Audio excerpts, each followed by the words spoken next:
My name is Susan Scully, and I'm an audiologist. I also am a faculty member here at the University of Western Ontario. In our laboratory, we look at how to provide the best hearing aids for infants and young children. Our laboratory has been working with SoundRecover and a prototype of SoundRecover for a number of years now.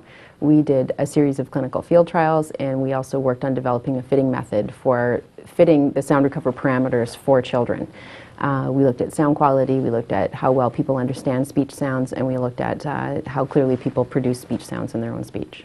We sometimes get asked if SoundRecover is an appropriate technology for children who have mild to moderate hearing loss. People often think of this technology as something that's really aimed at people with severe to profound hearing loss. And certainly the people that we tested who had severe to profound hearing loss did well with the technology. We also, however, tested a small group of children who had mild to moderate hearing loss. Those children mostly benefited from SoundRecover, and those who didn't do any worse with it than they did without it. Our lab very frequently gets asked about fitting infants with SoundRecover because we did testing with children, older school-age children with SoundRecover.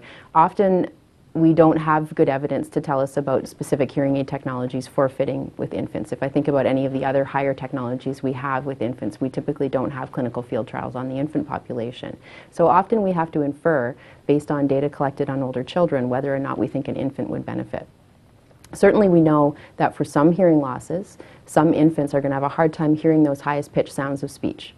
And that if we don't intervene with something additional that will let them hear those sounds, that they're going to go many years not hearing those sounds, and that probably is going to impact their speech and language development. On those grounds, perhaps a carefully monitored trial with something like SoundRecover is warranted, particularly when the clinician ensures that the hearing aid fitting has enough amplification to make speech sounds audible for the baby. The hearing aid fitting still has to be appropriate. And we should be monitoring in collaboration with parents, in collaboration with speech therapists, speech and language pathologists, auditory verbal therapists, to ensure that the child's development indicates that they are getting appropriate input when the SoundRecover is activated.